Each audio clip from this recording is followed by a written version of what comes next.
If you've ever wondered what is nonviolent conflict resolution, then this video is for you.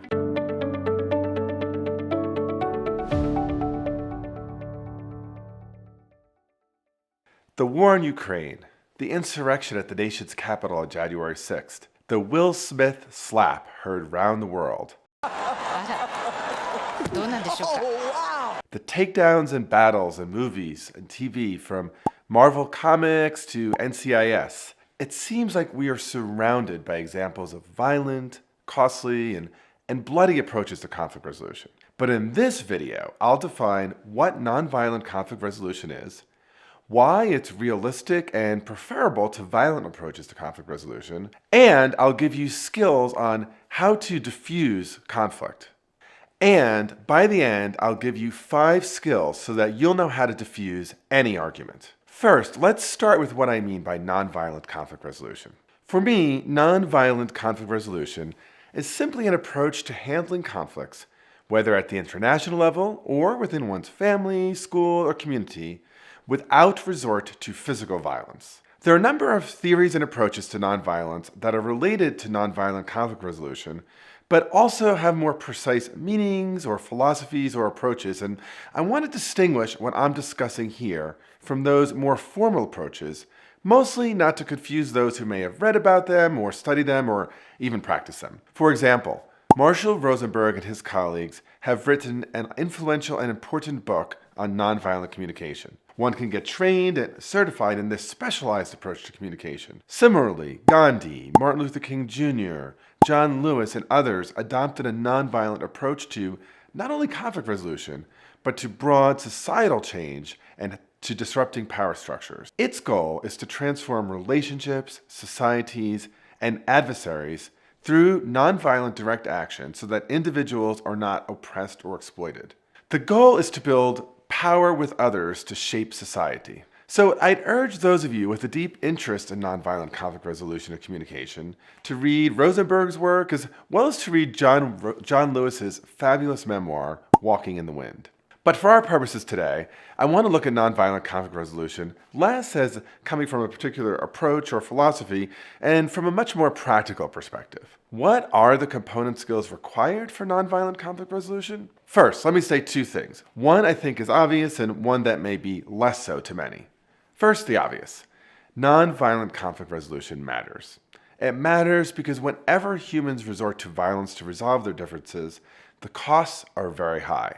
There are visible human casualties, death, physical injury, loss of livelihood, depression, long-term trauma, mental health, displacement. What we've been witnessing in Ukraine since February is really a stark example of cost of violent conflict that we see all over, right? Thousands dead and injured, whole cities ravaged, millions of people displaced and without a home. Even as I record this, we haven't even begun to see the mid to long-term repercussions of this violence. Almost certainly, there will be famine, not just in Ukraine, but around the world, given the amount of wheat that flows from Ukraine to the Middle East, Africa, and other places in the world. Now, second, the less obvious and perhaps more controversial, I believe that all conflicts can be resolved without the resort to violence. So, Roger Fisher, who founded the program on negotiation at Harvard Law School, believed that all violent conflict was really a failure of our ability to empathize with the situation and perspective of the other. He believed that if we understood the world from the point of view of the other person, we would see that the actions that they are taking, which we might see as really unreasonable, actually made sense to them. And that if we understood that, it would change the way we approach those other people. Let me discuss the 4 critical attributes of nonviolent conflict resolution. The first is empathy and perspective taking. So empathy is the ability to understand how someone else is feeling and then express that back to them in a way that makes them actually feel seen and heard. It's related to perspective taking, which is the ability to understand what the world looks like from the perspective of another person. These qualities are unrelated to whether you agree with them or not, whether you think their perspective makes sense or not. You could empathize with someone and still completely think their arguments are all washed up. Empathy and perspective taking matter because part of what tends to motivate violent action is the feeling of being demonized and dehumanized. In addition, when we see the other's activity as unreasonable or outside the bounds of being comprehended or understood by a good person, that's when we start to dehumanize them. That's when we start to demonize them. And once that happens, we are much more open to the use of violence to resolve conflict and to get our way. That's why we want to always be hypervigilant when so-called leaders start to refer to other groups or nationalities or peoples in subhuman terms. Empathy and perspective taking are skills, but they're also sensibilities. They are characteristics of the heart and characteristics of who we are as people. The second important attribute is active listening. This is an essential quality for nonviolent conflict resolution. It's critical because at the root of so many conflicts is someone who simply isn't feeling seen or heard by the other. So active listening does a few things. One, it makes someone feel heard, seen, and appreciated. Secondly, it often disrupts the pathway to escalation and to violence. Active listening is really comprised of three discrete behaviors. The first is paraphrasing. Now, paraphrasing isn't just parroting back what you heard in the same way that they said it, but it is repeating or summarizing what you heard the other person say as accurately as you can to make sure you've really captured it and to make them feel heard. The second part of active listening is inquiry. So inquiry is really asking open-ended questions to learn more about their perspective. Why do they feel the way that they do? What in their background led to that? What other considerations helped them form their viewpoint? So when I say open-ended questions, I mean questions that don't lend themselves to a yes or no answer or to an either or answer, but really questions that force them to actually use sentences and paragraphs in response. And then the last behavior of active listening is acknowledging emotion. So by acknowledging emotion, I want to distinguish this from agreeing with them. It has nothing to do with whether you think the emotion they have is a normal one, or one they should have, or one that's appropriate. It's simply reflecting back the emotional content of what you hear. The third attribute, really, really hard, is patience and self-discipline. So from the behavioral skill of active listening are these two qualities of heart or sensibilities that are required for nonviolent conflict resolution. These are patience and self-discipline. So any record of the civil rights movement in the 1960s in the South demonstrates the enormous amount of training, patience, and self-discipline that was required for nonviolence. It's part of human nature that when we're under attack, we lash out to defend ourselves. But a true commitment to nonviolence means not responding in kind.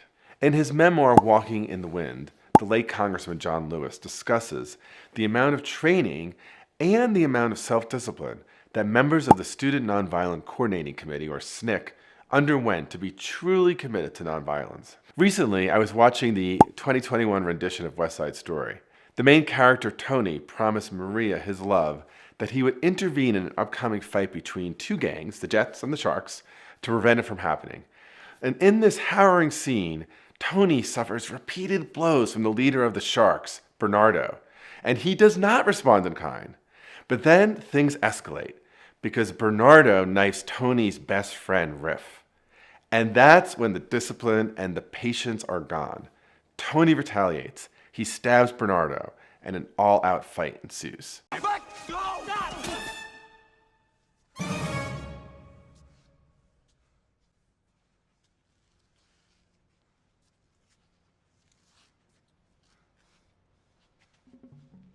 Fourth skill that's required for nonviolent conflict resolution is creativity. Creativity is needed in at least two ways. First, how do we respond to violent action in the moment? And second, how do we craft creative solutions that minimize the need for violent responses? So let me tell you a story about Roger Fisher. I mentioned him earlier. He's the founder of the program on negotiation at Harvard Law School. He wrote this famous book called Getting to Yes.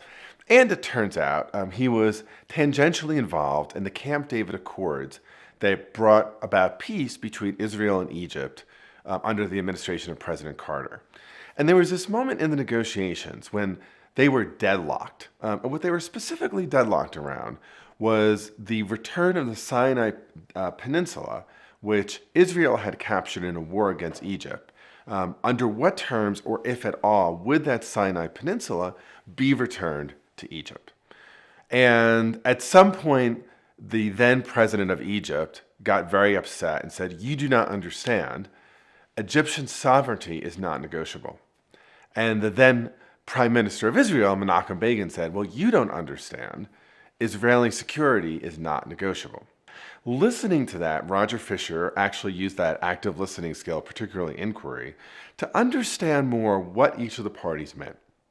And one of the things he learned was that it took about, at the time, 4 hours for the Israeli army to mobilize if it was under attack. So they needed, they felt, a buffer zone to protect themselves against a possible Egyptian invasion.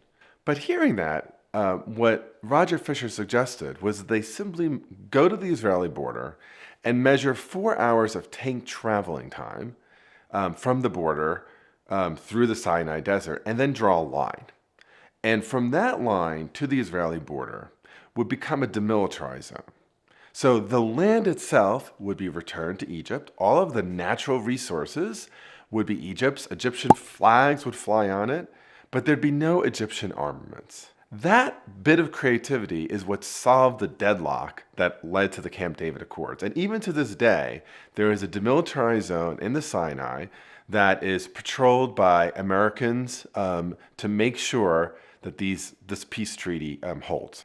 As you can imagine, nonviolent conflict resolution is needed now more than ever. Whether at the international level, in Afghanistan, or in Ukraine, or domestically, right? Everything from increasing gun violence in our cities, to continuing controversy around mask mandate conflicts on planes, to local issues related to climate and political differences.